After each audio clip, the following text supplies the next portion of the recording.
Salut, c'est Adrien d'Academix. Aujourd'hui, on va parler des effets à mettre en insert ou en send. Et puis surtout, c'est quoi la différence? Tu vas voir, c'est pas si compliqué.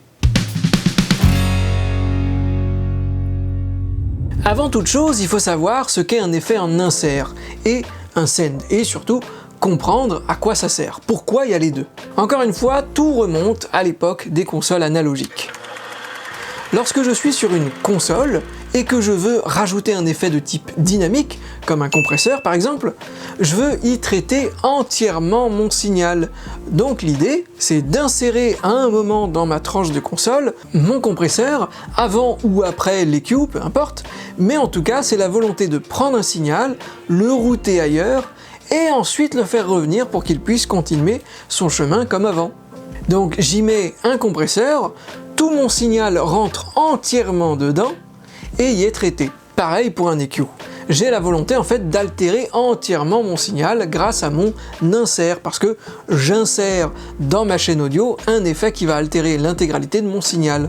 Dans la situation où je veux mettre une reverb sur ma voix, qui est sur une tranche de console aussi, il fallait donc envoyer ma voix dans la machine de reverb, puis le son fallait bien qu'il revienne dans la console. Bon bah j'avais une tranche supplémentaire à utiliser qui était mon retour d'effet. Donc là tu vas me dire, bah dis donc c'est compliqué comme façon de faire, pourquoi on n'envoyait pas la reverb en insert? Bah si j'envoie en fait mon signal dans ma machine de reverb, en insert, le signal lui est complètement noyé à 100% dedans.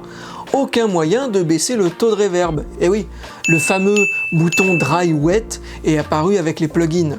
Le fait de pouvoir mettre une reverb en insert sur ton logiciel et baisser le taux de reverb grâce au potentiomètre Dry Wet, c'est un privilège numérique. Alors oui, maintenant il y a certains hardware de vraies machines qui disposent d'un bouton Dry Wet, qui laisse passer du signal naturel à travers l'effet. Mais c'est super récent, ça n'existait pas avant, et puis surtout c'est sur très peu de machines.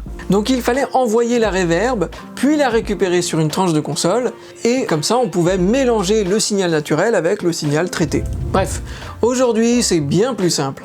Tu fais un envoi dans une piste auxiliaire pour y rajouter tes effets temporels, reverb, delay, etc. Et voilà ta seconde tranche avec ton effet que tu peux ajuster comme tu veux. Mais là je te vois venir, oui mais si maintenant il y a un bouton Dry Wet, pourquoi on s'embête encore à faire un envoi pour y mettre une reverb? Alors que je pourrais très bien la mettre en insert et basta. Bah non, enfin, si tu veux, mais alors par contre tu vas être sacrément bloqué par la suite. Ta flexibilité sera vraiment réduite. Le fait de mettre une reverb en envoi, tu peux régler à quelle force tu rentres dedans. Tu peux choisir si tu envoies ton signal pré ou post-fader, c'est-à-dire que tu peux choisir que ton signal parte avant le changement de volume de voix, ou que l'envoi dans la reverb dépende du volume de la voix. Tu peux mieux mélanger ton effet, et surtout, tu peux rajouter des effets sur cette reverb, des EQ, des compresseurs, etc. Mais je pense que le plus important dedans, c'est la cohérence sonore. Et ouais, le fait de partager une reverb avec plusieurs pistes aide énormément. C'est simple, c'est en fait plusieurs instruments ou voix qui partagent le même effet, ils seront envoyés dans la même piste d'effet. Ça fait que les espaces créés avec les reverbs et delay seront plus cohérents, moins détachés des uns des autres. Non seulement tu vas gagner en cohérence sonore, ça se mélangera mieux ensemble, et le petit bonus, c'est que ça sauve des ressources de ton ordinateur. C'est pas beau ça? Si tu mets la reverb en insert, bah t'as une reverb et t'es un peu bloqué. Donc il y a comme une règle normalement, et c'est pas une règle qui existe pour embêter les gens, parce que là j'en entends déjà les règles c'est fait pour être enfreinte. Non. Ça c'est une règle pour justement t'éviter de te retrouver dans une situation où tu n'as plus aucune possibilité de créativité avec tes effets temporels, parce qu'ils sont sur la même piste. C'est simplement en fait une règle qui était là parce qu'on n'avait pas le choix avant, mais aussi qui a fait ses preuves dans le sens où c'est aussi du bon sens. Ça te permet d'avoir la possibilité de faire ce que tu veux ensuite de cet effet qui est sur une piste à part entière en fait. Comment réverbérer le delay de la voix dans la reverb de voix?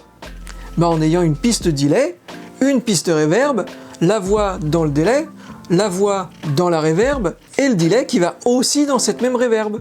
Et voilà, c'est un exemple parmi tant d'autres. Si les inserts et les send existent sur des consoles analogiques depuis le début et que tous les logiciels de musique imitent encore cette même vision, c'est pour une bonne raison. Pour récapituler, ce sont les effets dynamiques qui vont en insert pour y traiter entièrement notre signal et l'altérer entièrement, et les effets temporels sont des envois pour y ajouter et y mélanger une reverb ou un delay ou autre. La prochaine fois que tu auras envie de mettre une reverb en insert, pense-y à 2 fois ou regarde encore cette vidéo, on sait jamais. En tout cas, merci d'avoir été là, abonne-toi, pouce en l'air et commentaire, et on se revoit la prochaine.